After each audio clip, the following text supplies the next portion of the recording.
vérité, c'est que ces hommes qualifiés ne sont pas manufactured, c'est-à-dire fabriqués dans une usine. Ces hommes qualifiés ne tombent pas juste du ciel comme ça.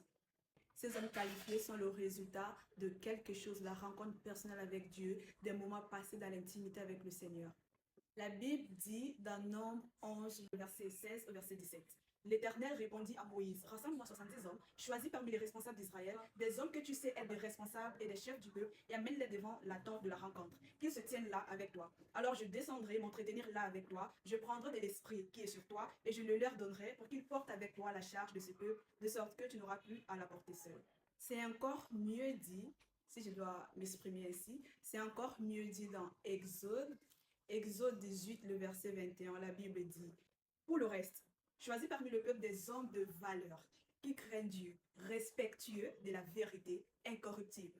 Tu les placeras à la tête du peuple comme chefs de milliers, chefs de centaines, chefs de cinquantaines et chefs de dizaines. » Dans ces deux versets que je viens de lire, la Bible parle de ce que j'ai appelé les hommes qualifiés, parce qu'il y avait des critères qu'il fallait remplir pour être sélectionné parmi ces différents chefs. Je suis de plus en plus persuadée qu'à notre époque, la plus grande question n'est pas est-ce que nous avons des hommes, la plus grande question est est-ce que nous avons des hommes qualifiés, des hommes de valeur comme le dit la Bible dans Exode, des hommes qui craignent Dieu, des hommes respectueux de la vérité et incorruptibles.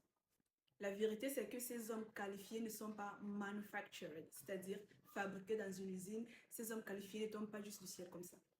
Ces hommes qualifiés sont le résultat de quelque chose, la rencontre personnelle avec Dieu, des moments passés dans l'intimité avec le Seigneur et l'acceptation volontaire de se laisser être transformé par Dieu. Et je suis persuadée que ces hommes qualifiés sont aussi le résultat des prières faites en leur faveur dans le secret. Et c'est ici que j'ai besoin de toi. Durant le mois de février, nous aurons des moments de prière pour prier pour les hommes. Chaque jour, je vais partager un sujet de prière qui sera accompagné d'un verset. Mais ces sujets de prière, chacun, tout au long du mois de février, ces sujets de prière seront en faveur des hommes que nous connaissons personnellement ou des hommes à travers le monde. Nos pères, nos oncles, nos grands frères, nos petits frères, nos amis. Tant que c'est un homme, nous allons prier pour cette personne.